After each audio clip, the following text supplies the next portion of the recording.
been about a year since I had this one out. This is the old school cold steel Vaquero Grande. This was the first Megafolder that Cold Steel came out with when Lynn Thompson realized that California didn't have any blade length limit on folding knives. He definitely took that concept and ran with it. This is a lockback. It predates the Demko triad lock with the additional stop pin, but it's still a very, very robust lockback mechanism.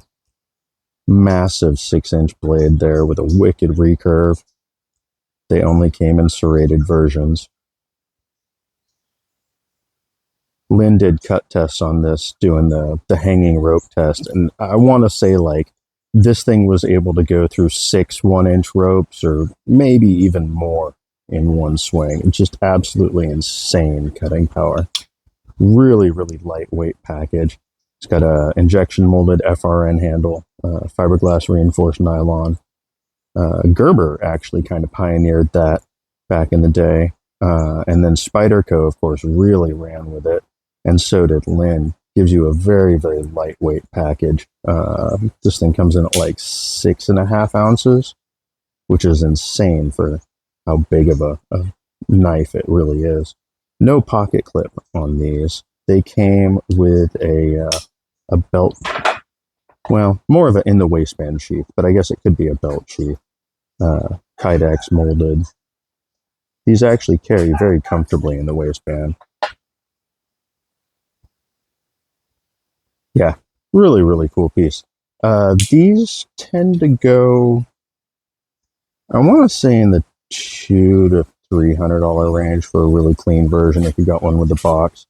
I got this one with a little bit of staining on the blade and no box, but it did have the sheath, and the sheath wasn't cracked. They were done in a relatively thin Kydex, and if you actually carried them a lot, they have a tendency to crack right at the hard corners on the molding. So yeah, finding a clean one with the sheath is a little tricky. They do still make a Voyager Vaquero, which is like the upgraded triad lock version of what this knife would be nowadays. So you can pick them up. I didn't think to check the pricing on what the Voyagers are, but I'm sure they're relatively affordable. I believe these early ones were done in AUS 8. Yeah, I don't think these were a VG1 or a VG10. I think they were an AUS. A pretty easy one-hand closing. It does have a bit of a safety notch in the tang there. You can see that second notch right there. And so when you drop it, it does kind of want to naturally stop at that, but you can drop it past it if you're not careful. Really, really nice, smooth action. Yeah. So yeah, like I said, it'd been about a year since I had this out. Figured it was about time to check it out again. Give it some love. Hope you guys enjoyed that look at this really wicked Cold Steel Vaquero Grande. And I will catch you guys tomorrow.